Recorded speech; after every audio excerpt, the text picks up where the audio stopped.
Hello, my name is Ayça Tokaya and I'm a second year computer science major at Bilkent University, and today I will be presenting my Physics 101 project.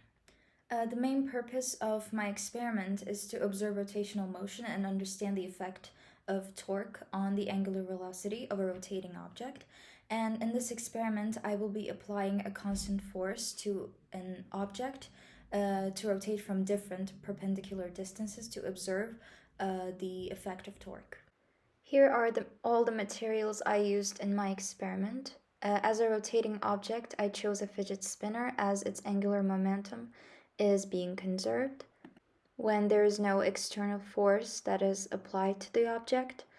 And for the perpendicular distances, I used threads, and to apply the force at a constant rate, I used a dynamometer, and to observe the motion and time the motion, I used a video camera.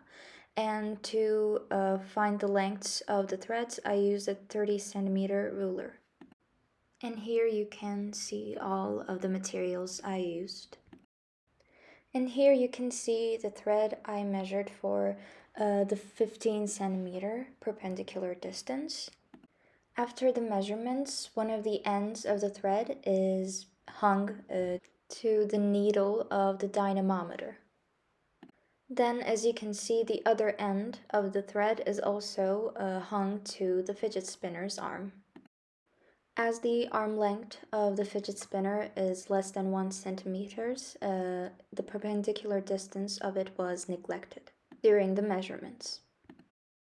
And after these preparations, the experiment was done just like this. The dynamometer was pulled so that a 10 Newton force could be applied to the fidget spinner. For each thread, this process was done for 5 times. As you can see, when the fidget spinner is being spinned by the force, it spins very fast, so it is very hard to observe the number of rotations or the period of the fidget spinner. So I took a video of each rotation that the fidget spinner made, and I slowed down the video by 1/16, and then I was able to count 10 rotations. And here is one of the slowed down videos that I used to count 10 revolutions. To do this, I decided to select one of the arms of the fidget spinner and count each time that the fidget spinner made one full revolution.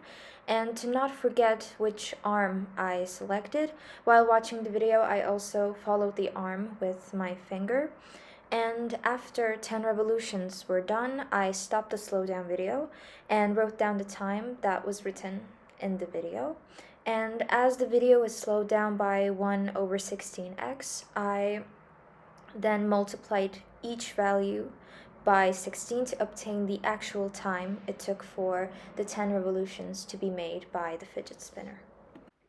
And here's a data table for the time it takes for 10 revolutions for each thread value, and this is the data after they were multiplied by 16.